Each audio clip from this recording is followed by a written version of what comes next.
Hello everyone and welcome to this episode of Ascension Teachings. I'm your host Peter Maxwell Slattery, coming to you all the way from Australia.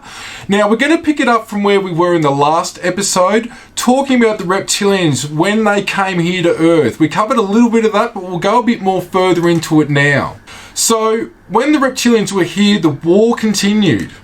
And the war is through thought now. So what do I mean by the war is through thought? Well, as I mentioned previously, there is a part near the pineal gland called the R part of the brain, which actually stands for the reptilian brain, which is where we're triggered, where fear, lust, greed, all these negative things reside and get triggered and get amplified. So the flip side of having that in us is that if we can master our triggers, those things that set us off, those feelings of fear and negativity, it's actually giving us a chance, an opportunity to go to a higher level of consciousness. And that's through self-mastery, observation of thought. And like Albert Einstein used to say, you can't solve a problem with the same level of consciousness that created it. So not that we created this situation, but we've been at the same level of consciousness for a very long time. We have seen development, don't get me wrong, over the thousands of years. But we're just not there yet, but we're getting there. And we're seeing a lot of productivity happening through self-mastery and, like we say in Australia, giving people a fair go. So when we look at this, it does come down to the reptilians came here. They were given custodianship. They were given a chance. And they screwed that up through putting the R part of the brain in. And from there, Atlantis and Lemuria were created. So I'll go into that in a minute. But now let's just look at some evidence for what's ancient here on Earth. So we'll go to the Shiji material quickly. At times there have been very active light cities, like those of the Brotherhood of Light.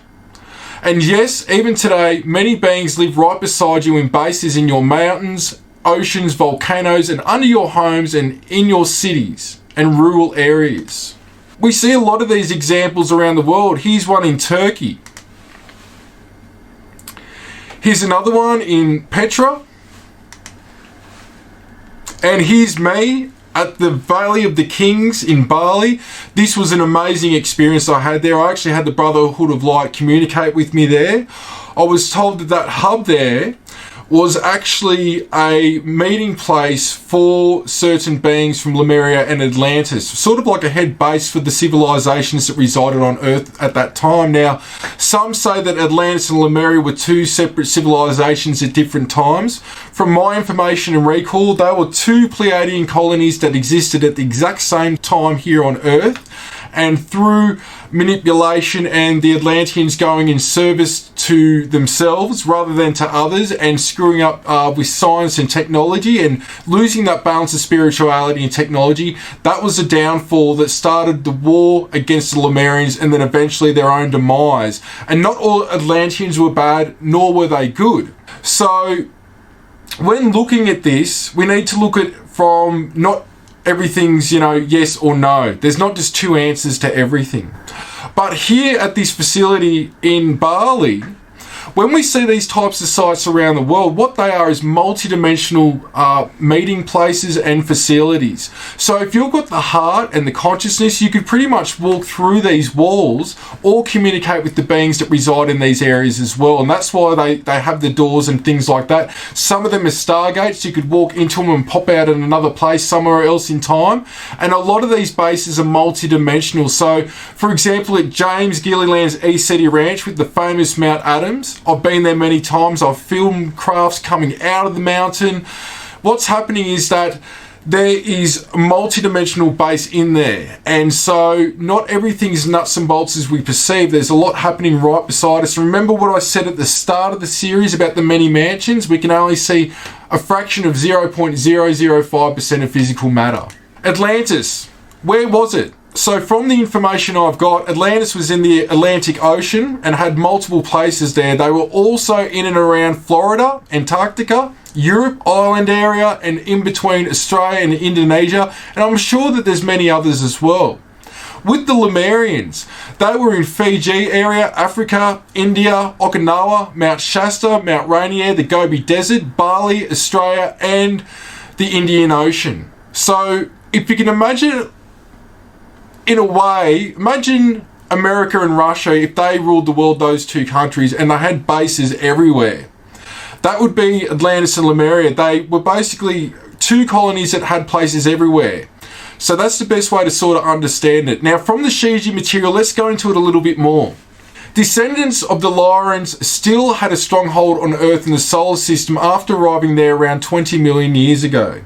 They created a huge civilization on Earth about 500,000 years ago and manipulated the first beings here through thought. So around that time too, that's when the asteroid belt was created through the war that happened there. So that's just like a little bit of heads up, something I want to chuck in there as well. So what it's saying here is they mixed themselves with these beings in time, and the Pleiadians did this too. So what happened was there was beings obviously already here, and the Lyrians mated with them and did some genetic engineering as well. So we could probably get some of these stories both from the Pleiadian times with Atlantis and Lemuria and going back to the Lyrians, where those from the heavens came down and mated with the women of Earth. So let's continue on. Many civilizations grew and fell time and time again. Then about 380,000 years ago, the reptilians arrived on Earth. About 230,000 years ago, a group of Pleiadians came across the civilizations of their ancestors here and started monitoring what was going on. We covered this before. It was known by those in the councils that the reptilians were manipulating the humans on Earth with assistance from the artificial intelligence. At one time, there was an agreement that allowed the reptilians to be here and get along with the humans.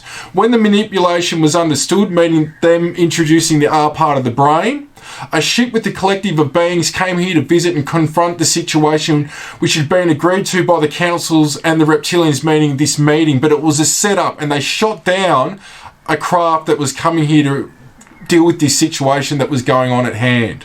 So this is what it says. The reptilians shot it down in space, and the ship changed its makeup in the outer atmosphere and became what we know as Moldavite. So this is just a material, don't shoot the messenger, but what's being relayed is that Moldavite is actually part of Pleiadian craft, and that's a green crystal that's, they say, is extraterrestrial, but from what I've been told, it was a Pleiadian craft shot down, and as it came down, it was an organic living craft, and it came into crystalline type form, and the result is Moldavite. There was a few types created from this event, meaning Moldavite, because of the conditions. Some is in and around the Czech Republic area, and some is in Australia, which is where this craft crashed. So it crashed near the Gosford Glyphs, and I'll be covering more material on this very soon. After this event, the reptilian group was dealt with accordingly and had to live with the guilt. The lower light and the artificial intelligence continued the manipulation later, and the reptilians to some degree did as well, which we do see today throughout a lot of humanity through certain elite families and things like that. Moving on. In the meantime, an opportunity arose for the Pleiadians to start creating civilizations on Earth. These civilizations became known as Atlantis and Lemuria. Eventually, the behaviour of the Atlanteans became very disturbing, so it's a bit all over the shop here, but I'm just trying to put in a lot of data here. Working in line with the reptilians, the lower light and the artificial intelligence, they decided to take the path of service to self. The Lemurians took the opposite path, service to others. When Atlantis lost its way, some of the Lemurians were on guard, watching and keeping an open heart. However, the friendship between Atlantis and Lemuria died, and with no warning, the Atlanteans destroyed the main Lemurian capital. So that was Mu. The Atlanteans continued on their path of destruction as they dissolved and wiped out the homes, towns and cities of the Lemurians. The Lemurians had crafts in space which they used for purposes of monitoring, doing research and space defense. In defense against the Atlanteans, they beamed the tractor, meaning a tractor beam, onto a piece of asteroid from the asteroid belt and then slammed it right into the hub of the Atlantean civilization.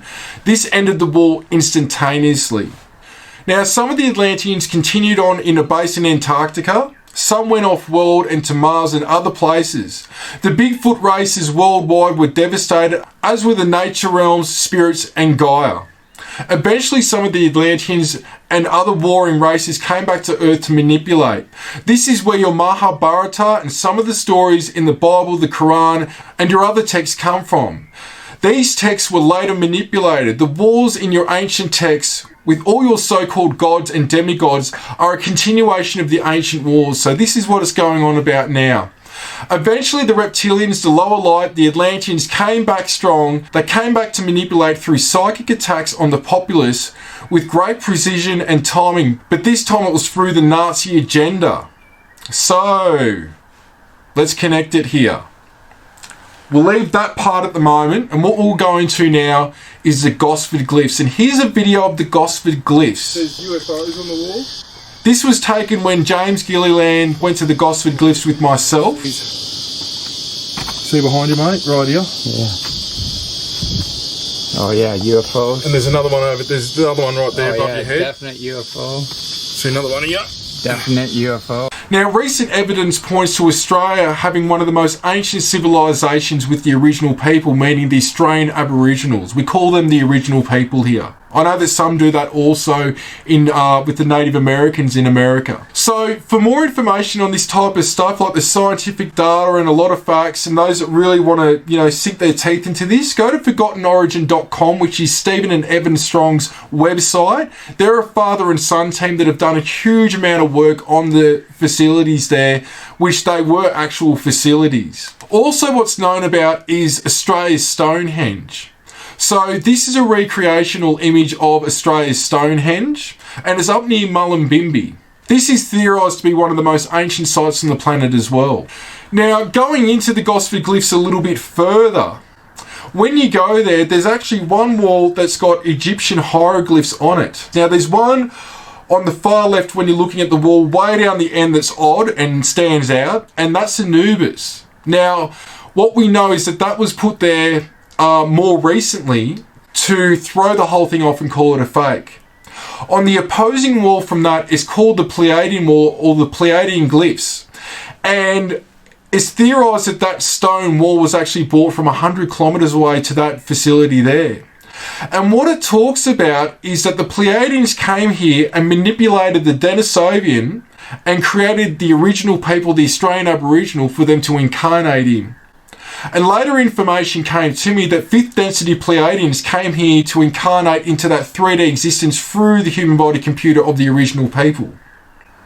And so this was the start of Atlantis and Lemuria from that time. Now, the other wall, what it basically comes down to is that 2 pharaohs came to Australia. Now, from more information, what I found out was that the Egyptians were getting their mystery school teachings from the original people and going back and implementing what they were knowing with their day-to-day life.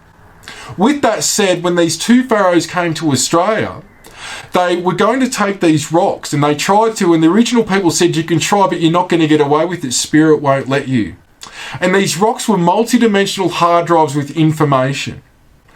So what happened was, one of the pharaohs got bitten at that site by a snake and died. And I've actually held his kneecap. The other one got shipwrecked, and I don't know if his body's been found from what I know, but that is how the story goes and what the story says on the glyphs there.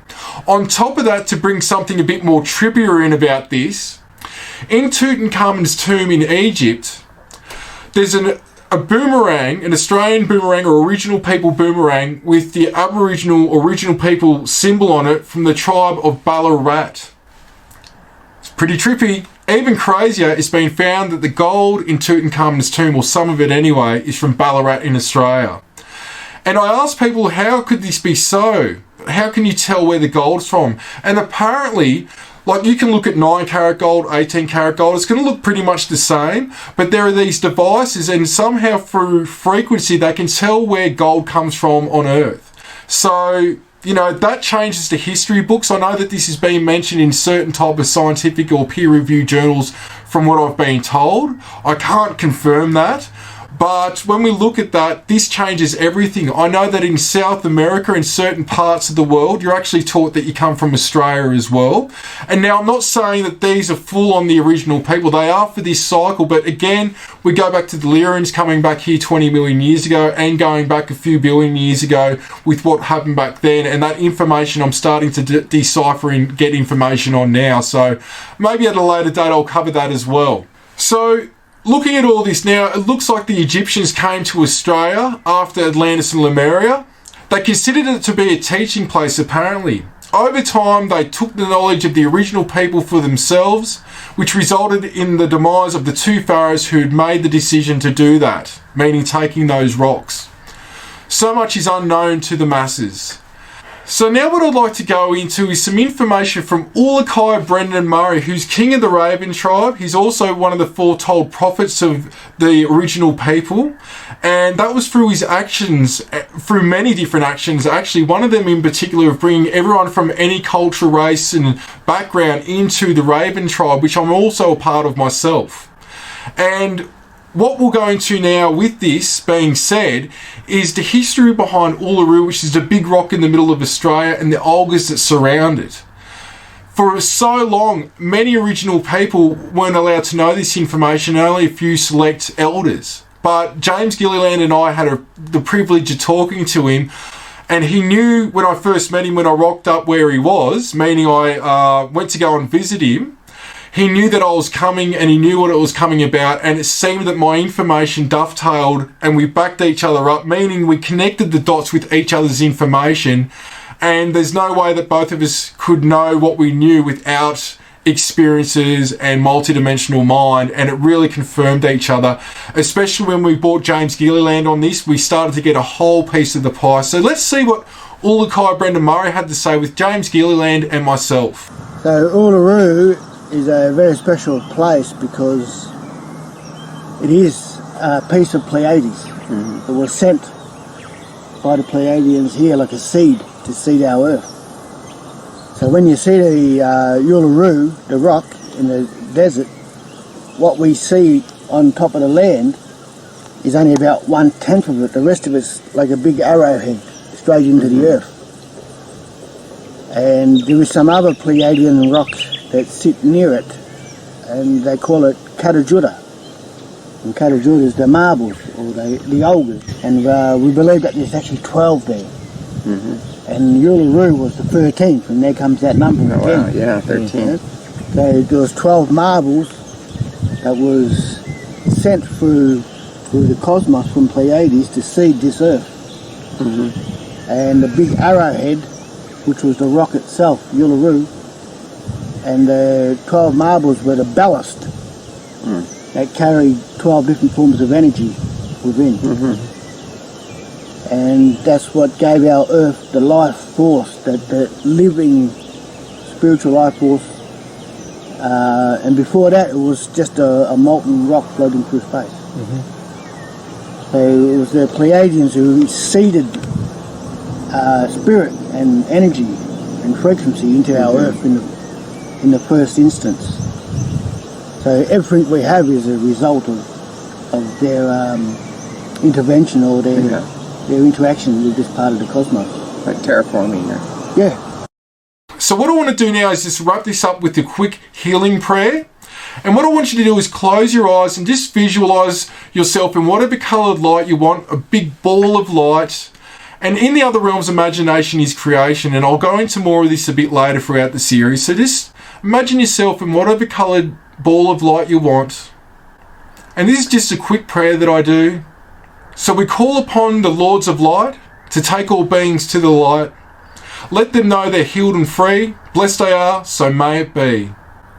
Thank you for watching this episode of Ascension Teachings. I'm your host, Peter Maxwell Slattery, and I'll see you in the next episode.